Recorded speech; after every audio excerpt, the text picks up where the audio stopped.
Hi, I'm Stephanie Vidovic. And I'm Mary Jane Baz, and today we're going to be debating about banning alcopops is a good way to reduce underage drinking. Ladies and gentlemen, my question to you is how would you react as a caregiver of a teenage child if I presented you with new launch plans for a starter cigarette pack aimed at the teenage market? Well, ladies and gentlemen, the fact is that companies are in fact providing our children with sweet, bubbly, alcoholic drinks, also known as alcopops. Thus, I believe that banning alcopops is a good way to reduce underage drinking. Research states that these drinks are designed specifically to appeal to young people and are in fact largely consumed by under 18s who cannot legally buy them. Parents, caregivers, siblings and friends are providing many of our teenagers with these alcopops without the knowledge that many of these drinks contain more alcohol than a glass of wine. Yes, you heard it correctly, a glass of wine. Many years ago, I was a teenager and I am aware of the dangers of underage drinking and its consequences. Not only myself, but the people around me influenced me and my decisions in regards to alcohol, and funnily enough, alcopops. It was the go-to drink for myself and my friends. And even in today's society, it is more than common to start off your night with a few alcopops. This excites teens and urges them to drink even more alcohol later that night. These teens are unaware of how much alcohol is actually in these drinks. Statistics show a single serving of these cans contain 12% of alcohol content, which is equivalent to 4.7 standard drinks of alcohol. This is absolutely appalling. And these manufacturing companies are advertising these alcopops as sweet, bubbly and fruity drinks, also known to appeal to the underage youth. At first they took the caffeine out of their drinks, but now they're fueling our youth with giant single servings of alcopops. But wait, want to know the scary part? 24% of teenagers surveyed stated they believed that there was no alcohol in alcopops, and 7% were unsure. I don't know about you, Stephanie, but this is an alarming fact that they are consuming these bright-coloured fruity drinks with no knowledge that they contain slightly less alcohol than a standard shot. And yet you believe in debating this argument with me that these drinks shouldn't be banned? Banning alcopops is a good way to reduce underage drinking. You're telling me that by reading alcopops, teenagers who are underage are automatically going to stop their consumption of alcohol. You can't be serious. I believe this argument is ludicrous. Alcopops are not a way, or are not a good way, of reducing underage drinking. Increasing their knowledge of alcohol and its consequences, learning about what alcohol is in their drinks, creating less advertisement on alcopops or any form of alcohol, placing stricter laws on legal drinking and having harder supervision on these teens are perfect ways to decrease underage drinking. All these teenagers will still have access through mutual parliaments to other forms of alcohol, whether it be spirits, whiskies, or even wines, creating delicious flavours themselves with the help of our friend soft drink. It is supported through research that alcopops have not yet reduced the consumption of alcohol for underage drinkers. This is supported where it was said that there is no consistent, objective evidence that underage drinking has increased since alcopops came on the market. Therefore, I am completely certain that your debate is rubbish. Right. There are several other solutions to decrease the amount of alcohol consumed by underage drinkers that would create a better effect and increase the knowledge of these young people. This leads on to the education these teenagers are getting. How can these underage drinkers know they are doing illegal things when they haven't received the proper education about it? Having no knowledge of the law or the effects of drinking alcohol, especially at such a young and vulnerable age, will obviously affect their vision and behaviour. Thus, teaching them and educating them on the consequences and legal rights of alcohol is a simple step forward on enhancing their knowledge. Parents are a huge factor in this circumstance, where their input, their own knowledge and experiences, rules and beliefs can impact on their child's decisions. It has been proven that parental attitudes and norms towards alcohol can play a considerable role. For example, when parents show disapproval of alcohol use, their children will less likely use alcohol. Conversely, when parents were tolerant or permissive, their children were more likely to consume alcohol. Thus, this can be supported as research has shown who put forward the alcopops shouldn't be our worry. It's the underage drinking that should be our main focus. Educating our children when and how much to drink, alcopops is the least of our worries. Other ways underage drinking can be reduced is through the cost, packaging, advertising, and laws put in place for these teens. Therefore, providing the correct information and allowing these teens to understand the dangers and position they can be in will dramatically reduce underage drinking, not alcopops. I'd like to focus on a point that Stephanie has failed to address. Shown in the curriculum, teenagers are being educated about alcohol and its consumption.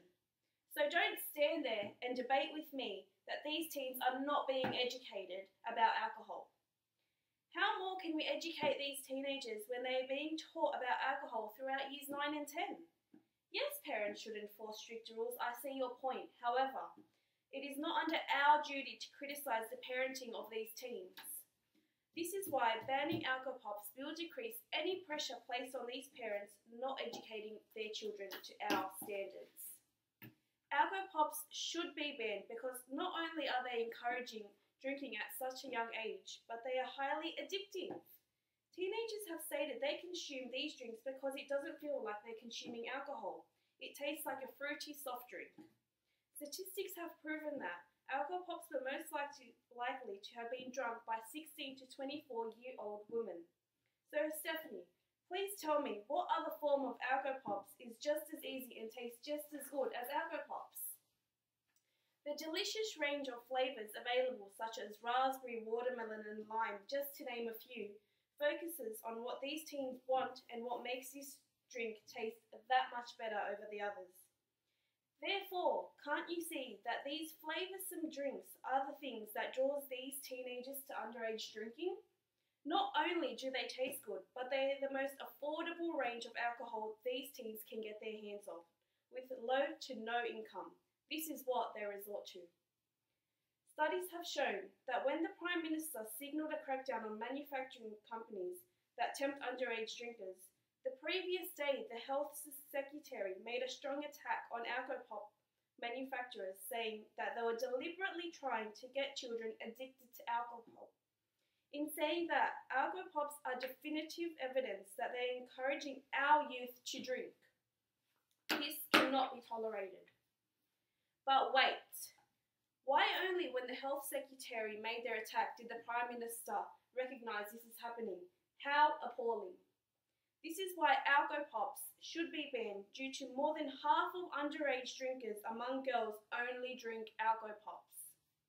My opponent has claimed that alcopops are an invalid source of underage drinking and that we should focus on the education these teens are receiving and their parents' norms. However, let's take stock of where we are in this debate.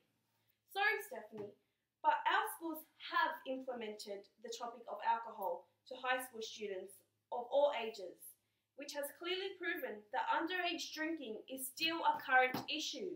Therefore, your point is invalid. I rest my case. Okay.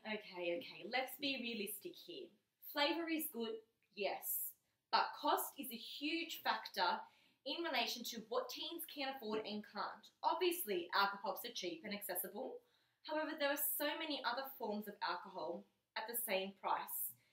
Teens will be able to purchase a bottle of spirit, mixing it with soft drink to allow them to gain the same flavours as these alcopops. It's pointless, this banning. The distinction of alcopops will not rid underage drinking, but create further frustration for legal drinkers. Yes, there is no effort put in place for alcopops really, as they're already pre-mixed. However, legal drinkers such as mums and young adults who enjoy this tasteful drink on a nice summer's day will now have to miss out due to the lack of education and laws put on alcohol. We can dispose of alcopops to ensure there is a reduction in underage drinking. No, we need to enforce stricter laws They will completely disallow any form of underage drinking. We cannot rid something off this earth just to change the way of life. Look at those laws banning smokers from smoking within 5 metres of any restaurant, cafe or centre in Sydney. Do they really believe this will stop people from smoking? No way. It will only provoke them to smoke more than they already do. Creating this frustration doesn't lead to a happy ending. It only brings out on even more negative behaviours and beliefs. Therefore, why are we concerned about one alcoholic substance available in our liquor stores when there are hundreds of others lying there doing the exact same things as alcopops? Why not red wine or champagne? Those are far more less than a pack of alcopops, selling just for $5 these days. These cheap wines can be easy to access for our kids as well. Parents usually have a wine lying around somewhere in their home for visitors or even themselves. Who doesn't like a nice glass of wine with their dinner?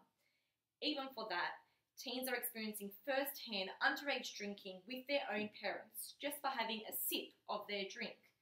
This can lead to much more than just a sip. Research supports the idea that alcopops aren't of our concern, as in May, official data showed a big post-tax decline in alcopops, prompting speculation that young people might be replacing premixed drinks with other alcohol. Duh. Packaging and stricter laws are another main solution the government should focus on. The packaging and design of these bottles are indeed made to catch the eye of an individual. However, by making it harder for teens to purchase, a company in Iceland have started putting stickers over the barcodes to remind the staff to check the age of the customer, as well as Safeway introducing the banning of alcopop promotions. With these investments, there is no extinction of alcopops, just moderation limiting its access to people.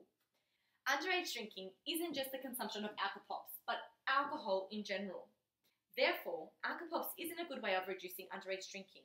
It just creates an even wider option for teens to choose from. Having stricter laws, educating the teenagers, parents having direct norms and being better examples are simple yet effective ways underage drinking can be reduced. Thank you.